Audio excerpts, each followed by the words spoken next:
What's going on, my fellow residents? It's me, TheFrozenCavern, and today I have another discussion video. Now today we're going to be talking about a major leak from Reddit. Now keep in mind, all of this is a rumor. I'm just going to get that out the way. All of this is a rumor, so take everything I say with a grain of salt, and we'll just have to wait to see if anything I say becomes true or not.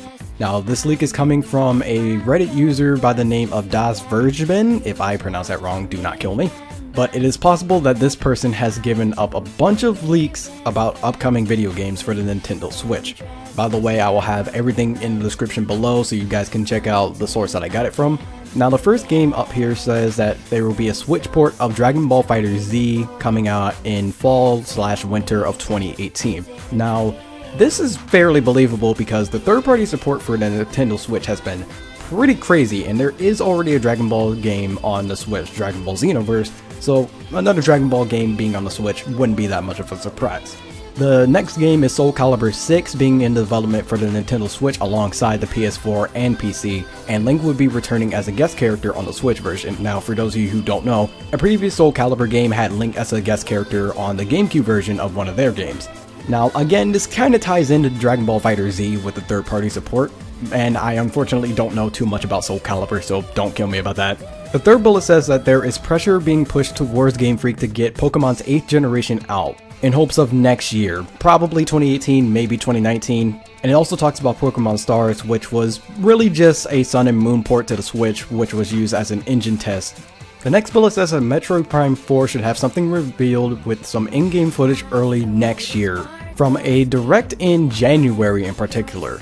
Now this is pretty interesting because we haven't seen any form of footage for Metroid Prime 4 as of yet. So if that's true, that would be extremely hyped for anyone who is a fan of Metroid. I'm not exactly the biggest fan, but I know that there are a lot of other people who are.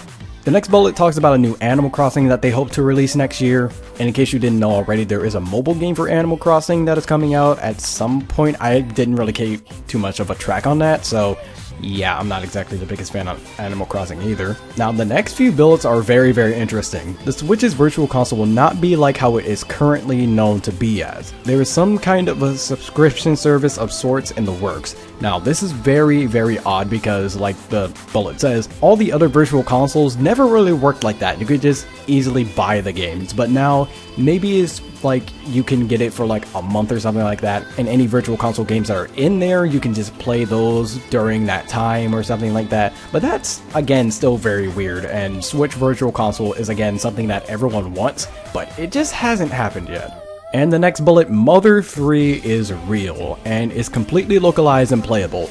Now the thing is, many people have wanted Mother 3 for a good while, and they never did it with the Wii U, which is kind of good because of how bad the thing did. But this is also something that has been requested so many times by people that is kind of starting to fade away about the idea of Mother 3 even being localized, which is kind of bad, to be honest. But this is probably the most fan service-esque rumor out of all of them, if that's the proper wording.